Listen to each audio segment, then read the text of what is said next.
Connection, opportunity, possibility. It's what we all want.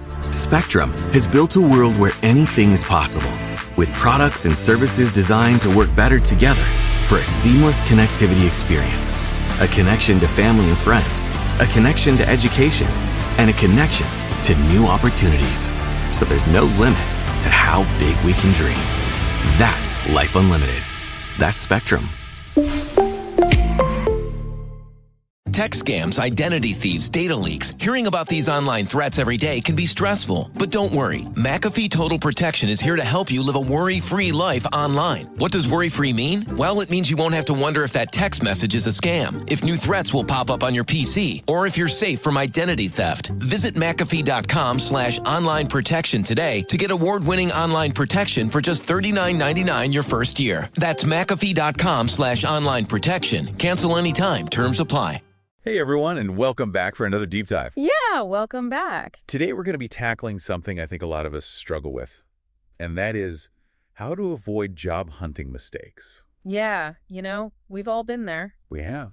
And, luckily we have some great information from Karen Mock. She owns Advanced Career Solutions. And then also Jeff Altman. Oh, yeah. He's a career coach and a recruiter. And they're sharing their insights and tips on what not to do when you're on the job hunt. It's kind of like a secret weapon, right? It is. Getting this advice straight from the experts. Absolutely. The first mistake we're going to be talking about is assuming too much. And this one really surprised me. Okay. Karen Malkin suggests that you shouldn't overstudy the job description before an interview. Really? Yeah. I mean, that's kind of counterintuitive, isn't it? It is. Yeah. I would think you'd want to know. Yeah, you would think you'd want to know all about the company and all about the job and everything. Yeah. But there's a reason for it. And she says that when you focus too narrowly on the job description, you might miss what the hiring manager is really looking for. That makes sense. So it's not about ignoring the job description completely, Right. but understanding that it's just a starting point. Okay. And it's also more about understanding the hiring manager's unstated needs. Yeah, their motivations. Yes. I mean, think about it. Yeah. Job descriptions are often generic, right? They are. They are. They're just using kind of like a template, and it's really, you got to kind of read between the lines to see what is this hiring manager really looking for. Yes, and I think you bring up a good point about the hiring manager because it is a very personal thing, right? It is. Like they're hiring somebody to join their team. Yeah. And it's their needs that need to be met as well. Yeah, and this reminds me of an interview I did where a candidate knew every single detail about our company. Like they even knew like our board members. Wow. It was crazy, and it just came off as so arrogant. It was like they were just trying to show off all this knowledge, and they didn't connect with us at all. Yeah, they were so focused on being prepared that they forgot to be personable. Exactly. And, it's a reminder that, like, technical skills are important, but so are those soft skills, right? Like personality communication and the ability to just connect with people. Absolutely. Yeah. So how do we avoid falling into that trap of being over-prepared but under-connected? Well, Karen Methens suggests that you try to take control of the interview. Really? Yeah, early on. How do you do that? Well, instead of just passively answering all their questions, she says you should try to steer the conversation a little bit. Okay. Ask some insightful questions and really try to figure out, what is this hiring manager all about? What are their priorities? So instead of like a robotic question and answer, Yeah. you're having more of a genuine conversation. Exactly. And, you can ask things like, what are the challenges facing your team? Or what are your goals for this position? That's good. Yeah. And McCon actually shares this story about a candidate who did this really well. They noticed a picture in the hiring manager's office, and it was the hiring manager sailing.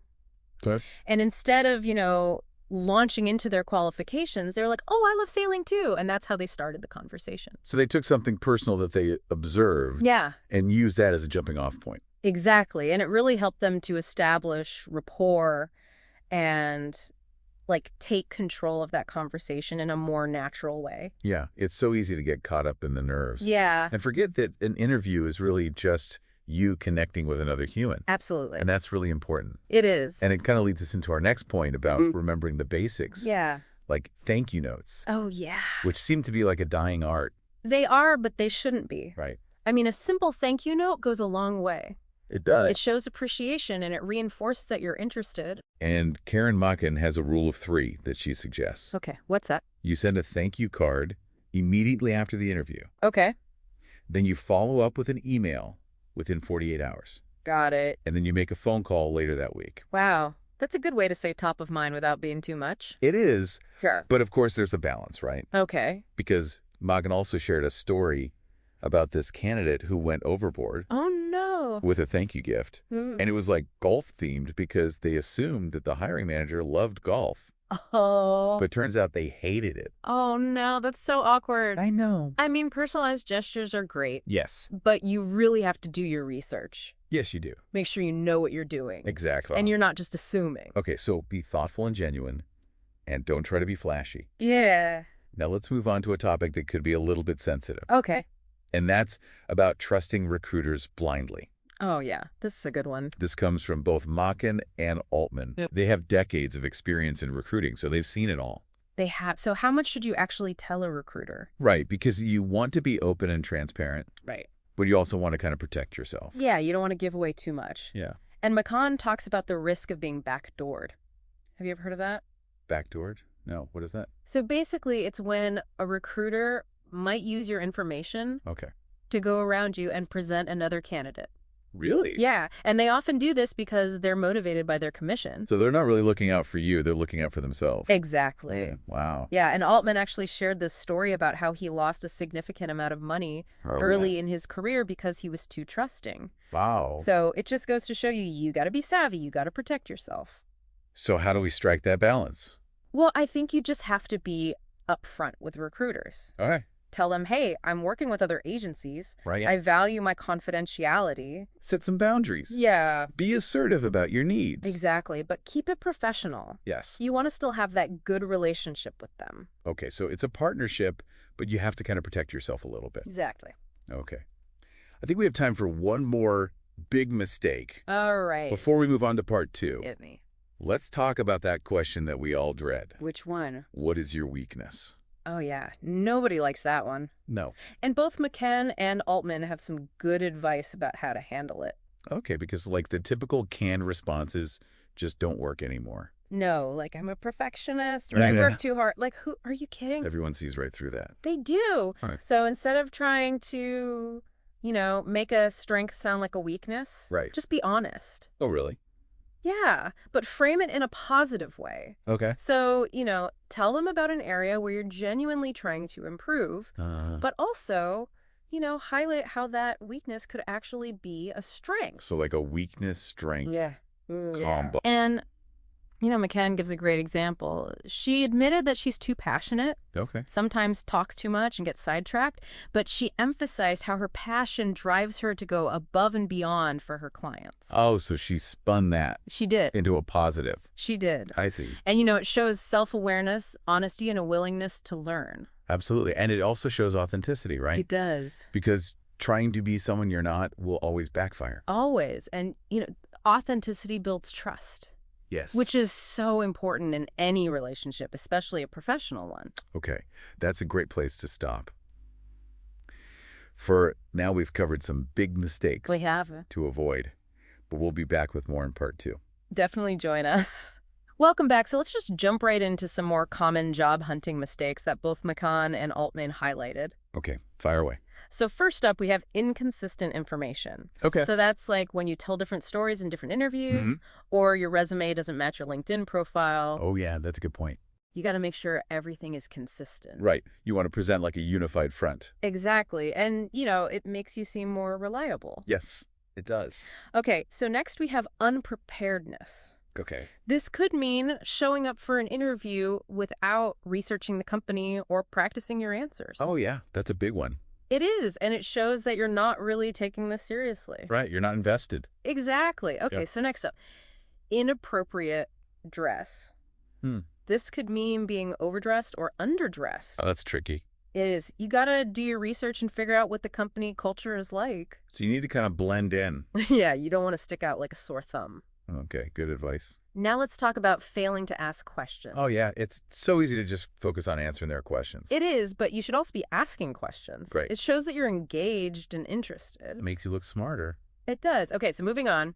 We have last-minute cancellations, Oh. like blowing off an interview or a call without any notice. Yeah, that's just rude. It's super unprofessional. Right. And then there's ghosting, just disappearing from the hiring process. Oh, yeah, that's not good either. It's not. Then we have salary bait and switch, Okay. which means inflating your salary expectations and then trying to renegotiate later. Yeah, it's not going to work. No. Be upfront about your salary from the start. Okay. And similar to that is trying to change the job, like the location or the travel requirements during the interview process. Right. If you don't like the job description, don't apply. Exactly. And finally, trying to renegotiate after you've already accepted an offer. Oh, no. It's bad form. Yeah, once you say yes, stick to it. Exactly. Okay, so we've talked about a lot of mistakes. We have, but now let's talk about something really important, networking. Oh. Altman had some really interesting insights on this. Like what? Well, he said that our networks are often much bigger than we think. I think a lot of people feel like they don't have a network. Yeah, especially if they're early in their career. But he pointed out that it's not just who you know directly. It's also who they know. Oh, like a chain. Yeah, it's like a ripple effect. Okay, see. And he actually used the LinkedIn model to explain this. Oh, interesting. It's everyone you know and everyone that they know who you don't. Wow, that really expands your reach. It does. And get this, he said that 70% of positions are filled through networking. Really, that's a lot. It's huge. And within that 70%, a whopping 70% of those positions are filled by people your network knows, but you don't. So it's like this hidden job market. It is. And it shows how important it is to tap into those second-level connections. So how do we do that? Well, Altman said you should start by reconnecting with people and just being social. Okay. Don't even mention that you're looking for a job at first. Just be genuine. Yeah, build those relationships. Right, because nobody likes to feel used. Exactly. And then maybe on like the fourth call or so, you can casually mention that you're exploring new opportunities. Oh, that's good. Yeah, and see if they have any advice or connections. So it's more organic. Exactly. It's about building trust. Right. It's a two-way street. It is. You should also be helping other people. Absolutely. It's like karma. It is. What goes around comes around. And networking isn't just about finding a job. Right. It's about expanding your knowledge, meeting new people, and building relationships that can help you throughout your career. So it's like a long-term investment. Exactly. And, networking can happen anywhere. Really? Yeah, at a conference, a party, even the grocery store. You never know who you're going to meet. Right. So be open to those chance encounters. Good advice.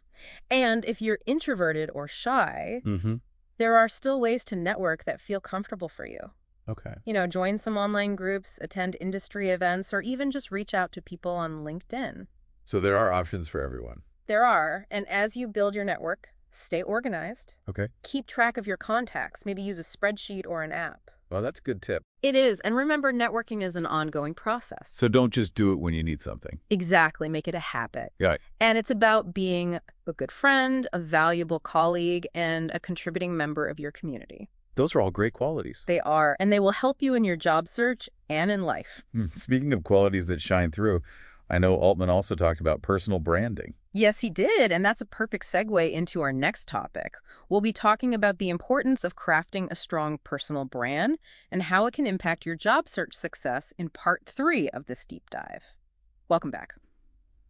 All right, let's dive into this idea of personal branding that Altman was talking about. Okay, yeah, because he said it was crucial for success in job hunting. But Right. I don't really know what that means. Like, what is personal branding? Okay, so think of it as like how you present yourself to the world. It's kind of like your reputation, but it's also about like showcasing your unique skills and experience. So it's more than just having a good resume. It is. It's about the whole package. Like what makes you stand out from everyone else? So what you're passionate about, what you're good at. Exactly. It's like telling a story about yourself. But how do you actually do that? How do you build a personal brand? Well, it starts with knowing yourself. Okay. Like, what are your core values? What are you really good at? What are you passionate about? So figuring out what makes you special. Yeah. And once you know that, you can start to express it Okay. through your resume, your LinkedIn profile, even your social media. So it's about being consistent with your message. Exactly. And remember, your personal brand can change over time. Right, as you learn new things and gain experience. Exactly. That makes sense. Now, Altman also shared a story about a candidate who lied on his resume.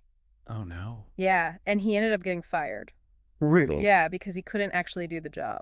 So honesty is really important. It's crucial. It's like trying to build a house on a bad foundation. It's going to crumble. Eventually. And it's not just about what you say, it's also how you act. Yeah, be respectful to everyone. Even the receptionist. Everyone treat people how you want to be treated. Good advice. And if you accept a job offer, don't back out. Right. Honor your commitments. Exactly. Your reputation is everything. People talk. They do. So be someone that people want to work with. Exactly. Job hunting can be tough. It can be. But if you have the right mindset Uh-huh. and you're willing to learn and you never give up, Yeah. you'll find success. Okay, so be authentic, network, and be honest. Exactly. Those are great takeaways. I hope this deep dive was helpful. It was. Thanks for sharing all these insights. Of course. Amazing how much we learned from these videos. I know, right? And we hope you learned a lot too. Yes. Best of luck on your job search. Thanks for joining us for another deep dive. We'll see you next time.